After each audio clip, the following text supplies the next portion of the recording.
अस्सलाम वालेकुम। कैसी है मेरी यूट्यूब की फ़ैमिली? ठीक ठाक।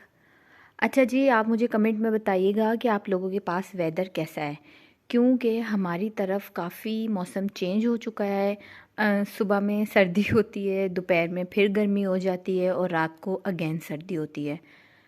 और ये वो मौसम है जिसमें बच्चे ज़्यादा बीमार पड़ते हैं, तो हमें ज़्यादा ख्याल करने की ज़रूरत है ना। अच्छा जी, सुबह मैंने बनाए थे नाश्ते में आज दही भल्ले और अभी डिनर में बनाने लगी हूँ स्पैगटीज़ और चावल। ये 2 चीज़ों का कॉम्बिनेशन मेरे घर में इतना पसंद किया जाता है कि मेरे बच्चे अगर कहें ना कि मम्मा हमें भूख नहीं है और मैं ये बना लूँ तो वो ज़रूर खाते हैं ना। स्पैगटीज़ में हम चिकन ऐड नहीं करेंगे, विदाउट चिकन स्पैगटीज़ बनाएँगे। यहाँ पे 2 कप चावल जो है वो मैं भिगोऊँगी गर्म पानी में। अच्छा देखिए, ज़िंदगी है तो उतार-चढ़ाव भी आते रहते हैं, कभी हालात बहुत अच्छे होते हैं, कभी थोड़े बहुत डाउन भी हो जाते हैं। तो इस महीने में ना थोड़ा-सा मेरा हाथ तंग है, क्योंकि मेरी 1-2 सिस्टर्स हैं, वो मुझे कब से कह रही हैं कि आप मंथली बजट पे जो है वो व्लॉग बनाएँ। और इस मंथ मेरा पूरा इरादा था व्लॉग बनाने के लिए, लेकिन इस मंथ मैं थोड़ी-सी डिस्टर्ब हो गई। उसकी वजह ये है कि मेरे हस्बैंड के चाचा की बेटी की शादी थी 7-8 को।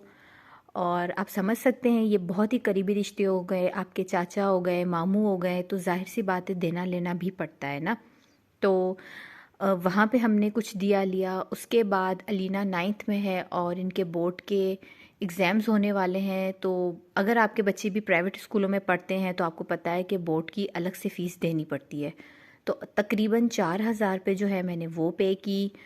उसके बाद मेरी फैमिली में एक बर्थडे आ गई थी, वहाँ जाना था, तो वहाँ पे भी कुछ दिया लिया, तो समझें कि 15,000 पे इसमें चले गए हैं मेरे। और मैंने इस महीने अभी तक जो है वो राशन परचेज़ नहीं किया। पिछले महीने वाला कुछ था वो चल रहा है, या जैसे ज़रूरत पड़ती है तो मैं थोड़ा-थोड़ा ना मँगवा लेती हूँ। तो इसलिए मैं इस मंथ बजट पे व्लॉग आप लोगों के लिए नहीं बना सकी। अच्छा जी, यहाँ पे स्पैगटीज़ मैं बनाने वाली हूँ लोबिया, गाजरें, बंद गोभी, शिमला मिर्च और अंडे। बहुत मज़ेदार बनती है स्पैगटीज़ विदाउट चिकन भी, क्योंकि इसके साथ मैं आपको एक सॉस की रेसिपी भी दूँगी। अंडे बॉयल हो रहे हैं, यकीन करें कि मैं कहती हूँ कि अंडों की प्राइसेस इतनी हाई हैं कि मुझे यकीन नहीं आता, पर अब बच्चों वाला अगर घर है तो अंडे आने ही होते हैं। इसके बगैर भी गुजारा नहीं, बट बहुत कोशिश करती हूँ कि जहाँ 2 यूज़ होने हैं वहाँ 1 डाल दूँ।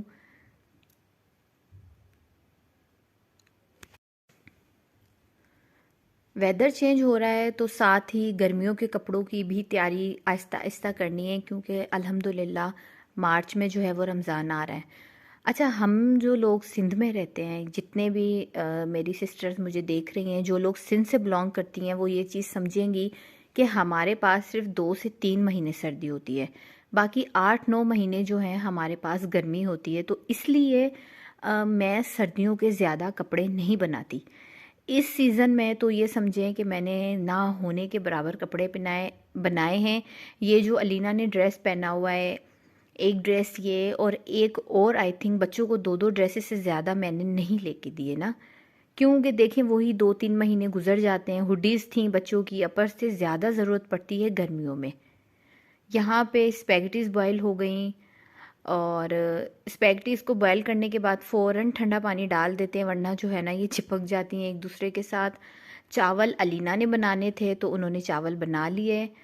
और स्पैगेटीज़ की मैं आपको क्विक सी रेसिपी देती हूँ। यहाँ पे गरम ऑयल में मैंने 1 से 1.5 टमाटर डाला। इससे थोड़ा सा हम भुनाई करेंगे। टमाटर जब अच्छे तरीके से हमारा सॉफ्ट हो जाएगा तब हम इसमें डाल देंगे हरा लहसुन। मुझे हरा लहसुन इतना पसंद है सच में कि मैं अपनी हर रेसिपी में ऐड कर देती हूँ ना। कभी कभी मेरे हस्बैंड हंस के कहते हैं कि शुक्र है कि तुमने अभी तक चाय में लहसुन नहीं डाली। खैर, यहाँ पे फिर मैं हरा लहसुन डालूँगी, उसके बाद हम इसकी भुनाई करेंगे। अच्छी लगती हैं, आप यकीन करें, वेजीज़ वाली स्पैगेटीज़ मैक्रोनी मुझे बहुत पसंद है। और बॉइल्ड लोबिया हों, चने हों, फुल ऑफ प्रोटीन होता है, तो इस किस्म की रेसिपीज़ भी बनाया करें, कोशिश किया करें। हर चीज़ में भी चिकन अच्छा नहीं लगता ना। अच्छा, इनकी भुनाई के बाद मैंने इसमें ऐड किया नमक, थोड़ा सा सूखा धनिया, काली मिर्च पाउडर, और उसके साथ 2-4 आप साबित काली मिर्चें भी डाल दीजिए, आधा चम्मच मैंने डाला चिकन पाउडर। आप लोग एक चिकन क्यूब भी डाल सकते हैं। अच्छा जी, चिकन पाउडर डाला आधा चम्मच। उसके बाद मैंने इसमें ऐड की जो है रेड चिली पाउडर, थोड़ा सा, ज़्यादा नहीं, ठीक है। और मसालों, उसके बाद मैंने इसमें ऐड किया थोड़ा सा सिरका और थोड़ा सा सोया सॉस। अच्छी तरह मिक्स करेंगे, फिर हम इसमें डालेंगे ओरिगानो लीव्स। ओरिगानो लीव्स एक ऐसी चीज़ है जो आप स्पैगेटी, मैक्रोनी या इस किस्म के जो आप खाने बनाएं, पास्ता वगैरह, उसमें आप डालें तो बहुत ही मज़े का टेस्ट आता है। अच्छा, इसमें जो है ओरिगानो डालने के बाद मैंने थोड़ा सा पानी डाला और इसे ढक्कन दे के हल्की आग पे 2 से 3 मिनट के लिए पका लिया, ताकि सब्जियां थोड़ी सी सॉफ्ट हो जाएं। गाजरें मैं कद्दूकश करके डालती हूँ। चावल दम पे आ चुके थे और उसके साथ ही जो है यहाँ पे सब्जियां भी आलमोस्ट गल गई थी, तो फिर मैंने इसमें ऐड कीजिए हमारी स्पैगेटीज। बच्चों वाला अगर आपका घर है तो आपको पता है बच्चे इस किस्म की चीज़ें पसंद करते हैं। हालांकि सच बताऊं तो मेरे हस्बैंड को पास्ता वो इतनी शौक से नहीं खाते, जिससे कि मैं, मेरे बच्चे, हम लोग बहुत ज़्यादा शौक से खाते हैं। अच्छा जी, स्पैगेटीज डालने के बाद इसे अच्छी तरह मिलाएं और स्पैगेटीज तैयार है। अब यहाँ पे मैं आपको एक सिंपल सी सॉस बताऊंगी। 1 से 1.5 चम्मच आपने लेनी है मायोनीज़, और उसमें थोड़ी सी आपने डालनी है केचप। उसके बाद आपने डालना है थोड़ा सा कुटा हुआ लहसुन, ठीक है, और ब्लैक पेपर। अब अगर आपने क्वांटिटी ज़्यादा बनानी है तो आप इनको चीज़ों को डबल क्वांटिटी कर लीजिए। ये इतनी मज़े की सॉस बनती है ना, आप यकीन करें कि आप, अगर आपको लगे कि आपकी मैक्रोनी या स्पैगेटीज मज़े की नहीं बन रही, या कभी शाम के टाइम समोसे बनाएं या पकोड़े बनाएं, आप रोज़ बनाएं, तो उनके साथ ये सॉस बहुत अच्छा लगती है। इन तमाम चीज़ों को डाल के इसे अच्छे तरीके से आप कर लीजिए जी मिक्स। उसके बाद आप इसमें थोड़ा सा पानी ऐड करेंगे, क्योंकि ये बहुत थिक होती है। इसकी कंसिस्टेंसी हम थोड़ी सी जो है वो पतली करने के लिए आप 1 से 1.5 चम्मच इसमें पानी डाल दें और इसे अच्छी तरह मिक्स कर लीजिए। इसमें जो हमने गार्लिक ऐड की है ना, तो उसकी वजह से इसका टेस्ट इतना मज़े का होता है ना कि स्पैगेटीज के साथ और इन चीज़ों के साथ बहुत अच्छी लगती है। आप ये सॉस एक बार ज़रूर ट्राई कीजिएगा। इसी यही सॉस जो है ना, आप ड्रेसिंग के तौर पे भी इस्तेमाल कर सकते हैं सलाद के ऊपर। तो जी ये है मेरी स्पैगेटीज़ का फाइनल लुक। साथ ही मैं इसमें अंडे ऐड कर दूंगी। और हमारा जब खाना तैयार हुआ, आई थिंक 8 बजने वाले थे और सबको बहुत भूख लगी थी, तो बस खाना तैयार होते ही जो है हमने डिनर सर्व किया।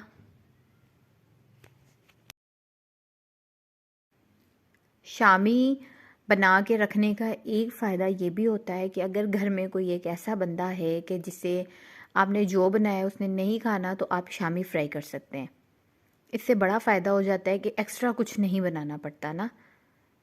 तो बिस्मिल्लाह करके खाना सर्व किया। अच्छा, चावल मेरी बड़ी बेटी बनाती हैं, उसमें कभी वो तड़का लगाती हैं प्याज का, कभी ज़ीरे का और कभी छोटी इलायची का। ये भी मैं आपको एक बात बताऊं, अगर आप चावल बना रहे हैं ना, तो गरम तेल में एक छोटी इलायची खोल के डाल लें। जब वो हल्की सी उसका कलर चेंज हो, तो जितना आपने पानी डालना है, नमक डालना है, आप इस तरह भी बना के देखें तो यकीन करें चावलों की बहुत मज़े की खुशबू आती है।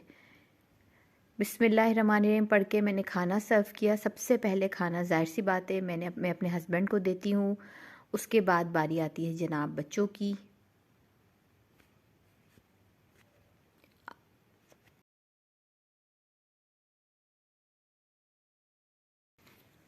अच्छा, खाना खाने के दौरान अक्सर घरों में ये चीज़ देखी जाती है कि जो मर्द हजरात होते हैं उनका ध्यान, उनकी तवज्जो जो है वो होती है मोबाइल की तरफ। पहले मेरे साथ भी ये होता था, लेकिन मैं इस बात पे बहुत मूड ख़राब करती थी। मेरे हस्बैंड ने देखा कि अब भी बात जो है वो काफ़ी बढ़ रही है, तो उन्होंने अपनी आदत चेंज कर दी। मोबाइल एक ऐसी चीज़ हो गई है कि खाना खाते वक्त हाथ में मोबाइल है, फैमिली की गैदरिंग है तो हाथ में मोबाइल है, बच्चे कोई ज़रूरी बात कर रहे हैं तो भी हाथ में मोबाइल है। तो देखिए, इन चीज़ों का अपने घर में एहतियात करवाएं। खाना खाते वक्त फैमिली टाइम होता है तो अच्छा है आप बच्चों के साथ बातें करें, बच्चों के सारे दिन की रूटीन पूछें, बच्चे आपसे बातें करें। देखिए, माँ का और बच्चों का रिलेशन जो है वैसे ही बहुत मज़बूत होता है, क्योंकि माँ और बच्चे सारा दिन घर होते हैं। जो बाप होता है उसका टाइम घर में बहुत कम गुज़रता है, क्योंकि ज़ाहिर है उसने बाहर के कामों को मुँह देना है, ऑफ़िस भी जाना है। तो खाना खाने का टाइम या जो फ्री टाइम हो या जो टी टाइम हो, इस टाइम में कोशिश किया करें कि अपने हस्बैंड को ये बात समझाया करें कि अपने बच्चों के साथ अपना टाइम स्पेंड करें। क्योंकि जब हम एक दूसरे के साथ बातें करते हैं, एक दूसरे के साथ कन्वर्सेशन करते हैं, तभी हम एक दूसरे को समझ सकते हैं ना। आज का दिन जो था ना वो वैसे ही हमारा बहुत रिलैक्स था, क्योंकि कोई ज़्यादा काम नहीं था। बच्चों की जो स्टडी थी, इनका जो सिलेबस मिला हुआ था स्कूल से, वो बच्चों ने अल्हम्दुलिल्लाह कंप्लीट कर लिया था इस 1 वीक की वेकेशन में। ज़्यादातर जो है वो सादी तंग करता है पढ़ाई में, लेकिन इस बार इसने भी माशाल्लाह बहुत कोऑपरेट किया और जो इनका काम था वो इन्होंने कवर कर दिया। तो आज फिर मैंने भी बच्चों को तंग नहीं किया कि वो पढ़ाई करें। देखें, एक आधा दिन बच्चों का भी हक है ना थोड़ा रिलैक्स रहें। सादी को लूडो बहुत पसंद है, लेकिन उसे सही खेलना नहीं आता ना अभी, तो वो पीसीस भी खुद सही नहीं अभी चला सकता। अच्छा, खाना खाने के बाद आज बर्तनों की बारी थी अलीना की। ऐसा होता है कि एक दिन बर्तन अलीना धोती है और एक दिन मुकद्दस। बच्चियाँ हैं अभी छोटी हैं, तो देगचियाँ वगैरह इनसे मैं वॉश नहीं करवाती। खाने वाली डिशेस हो गई, प्लेट्स, स्पून, गिलास, क्योंकि मैं चाहती हूँ कि इन्हें जो है ना रूटीन की आदत पड़े। देखें, जब बच्चा आपका 24 घंटे फ्री होगा तो वो फजूल के काम करेगा। अब क्या है कि बच्चों की रूटीन सेट है। मिल्क आया तो उस वक्त हम खाना खा रहे थे तो मुकद्दस ने फ्रिज में रख दिया। अब मुकद्दस का रात का काम होता है, मुकद्दस ने मिल्क बॉयल करना है। एक दिन अलीना ने बर्तन वॉश करने हैं, एक दिन मुकद्दस ने वॉश करने हैं।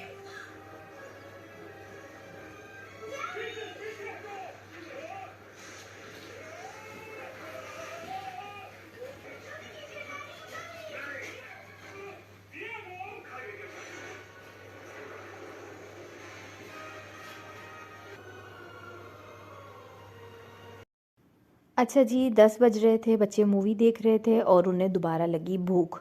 अक्सर ऐसा होता है मेरे साथ कि जब बच्चे 10-11 बजे तक जाग रहे हैं तो इन्हें दोबारा भूख लगती है। तो उसके लिए आज मैं इनको बना के दे रही थी कपकेक। ये रेसिपी ओवन में बनती है, 2 मिनट में तैयार हो जाता है। बहुत बहुत ही अच्छी रेसिपी और इसका टेस्ट भी बहुत मज़े का होता है। अच्छा, मैं आपको क्विक सी रेसिपी बता देती हूँ। 1.5 कप, 1.5 स्पून, सॉरी 1.5 स्पून आपने लेना है मैदा। इस तरह कप में मैंने चारों कप में जो है 1.5 स्पून मैदा डाल दिया। उसके बाद आपने इसमें डालनी है 1 स्पून चीनी और उसके बाद आपने इसमें डालना है आधा स्पून बेकिंग पाउडर, टीस्पून जो होता है वो आपने बेकिंग पाउडर का डालना है। उसके बाद आपने जो है इसके अंदर आधे स्पून से थोड़ा सा ज़्यादा आप डाल दीजिए कोको पाउडर। 1 चमचा डाल दीजिए इसमें चीनी का, एक एक चमचा, और इसी तरह एक एक चमचा आप डाल दीजिए इसमें ऑयल का। उसके बाद आपने इसमें इतना मिल्क डालना है कि ये एक सॉफ्ट सा बीटर बन जाए आपका, ठीक है जी। मिल्क डालने के बाद फोक की मदद से आप इसे अच्छे तरीके से मिक्स कर लीजिए। ये बिल्कुल मिक्स हो जाना चाहिए, इसमें कोई लम्स नहीं बचे। इस तरह देखिए, सॉफ्ट सा जब आपका बीटर तैयार हो जाएगा तब हम इसे ओवन में टाइम देंगे। अच्छा, डिपेंड करता है आपके पास कौन सा ओवन है। मेरे पास जो ओवन है उसमें ये 2.5 से 3 मिनट के अंदर कपकेक तैयार हो जाते हैं ना। अब लेट नाइट बच्चों को क्रेविंग हो तो बिस्किट्स या तो मैं मिल्क के साथ दे देती हूँ या इस तरह केक बना देती हूँ, क्योंकि रात को देर से नूडल्स या इस किस्म की चीज़ें बच्चों को मैं नहीं देती। अच्छा जी, ये केक हमारे बन के तैयार हुए तो फिर हमने इसमें ऐड किया आइसिंग, शुगर की टॉपिंग कर दी थोड़ी सी। वैसे इसके ऊपर जो है चॉकलेट की सॉस डलती है, उसकी रेसिपी भी मेरे चैनल पे अवेलेबल है। इस तरह से मैंने थोड़ी सी आइसिंग शुगर की टॉपिंग की गरम गरम केक के ऊपर और मैंने ये बच्चों को सर्व किया। बहुत मज़ेदार थे और इसकी खुशबू भी इतनी अच्छी आ रही थी। अच्छा, एक चीज़ मैं भूल गई आपको बताना, इसमें वनीला एसेंस भी 2-2 3-3 ड्रॉप डलेंगे, ठीक है जी। बच्चों को केक सर्व किया, उसके बाद मैंने जो है अपनी नाइट स्किन केयर की। मैंने कौन सा प्रोडक्ट कहाँ से बाय किया है और कब यूज़ करती हूँ, सारी डिटेल मैं आप लोगों के साथ पहले शेयर कर चुकी हूँ। बस ये प्रोडक्ट्स दिखाने की वजह ये थी कि देखें आप कितने भी थके हों रात में, लेकिन कभी भी स्किन केयर के बगैर ना सोया करें। तो जनाब, ये था मेरा आज का व्लॉग। अच्छा लगे तो लाइक एंड सब्सक्राइब ज़रूर कर दीजिएगा और हाँ, मुझे दुआओं में याद रखिएगा। अपना बहुत ख्याल रखिएगा। अल्लाह हाफ़िज़।